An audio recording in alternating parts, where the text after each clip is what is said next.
السلام علیکم دوستو، ڈیلی اپڈیٹس میں خوش آمدید۔ دوستو، بھارتی دارالحکومت نئی دہلی میں قائم پاکستانی ہائی کمیشن نے 1947 میں اپنے خاندان سے بچھڑنے والے سکہ خان کو ویزا جاری کر دیا ہے۔ پاکستانی ہائی کمیشن کے مطابق سکہ خان کو پاکستان میں اپنے بھائی محمد صدیق سے ملنے کے لیے ویزا جاری کیا گیا۔ ہائی کمیشن کا کہنا تھا دونوں بھائی 74 سال بعد کرتارپور صاحب راہداری پر دوبارہ ملے تھے۔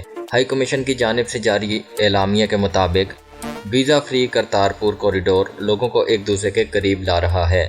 سکہ خان نے CDA آفتاب حسن خان سے بھی ملاقات کی۔ واضح رہے کہ گزشتہ دنوں قیام پاکستان کے وقت بچھڑنے والے دو بھائی 74 سال بعد کرتارپور میں ملے تھے۔ سکہ خان اپنی والدہ کے ساتھ انڈیا میں رہ گئے تھے، جبکہ ان کے والد، بڑے بھائی صدیق اور بہن پاکستان آ گئے تھے۔ ہندوستان میں سکہ خان کی والدہ کی وفات کے بعد ان کے ایک رشتہ دار نے ان کی پرورش کی ہے۔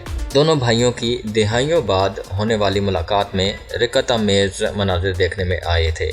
اب تک کے لیے اتنا ہی دوستو۔ مزید ویڈیوز کے لیے میرے چینل ڈیلی اپڈیٹس کو سبسکرائب کیجیے اور بیل آئیکن پر کلک کیجیے تاکہ مزید آنے والی ویڈیوز آپ تک سب سے پہلے پہنچ سکیں۔ اللہ حافظ۔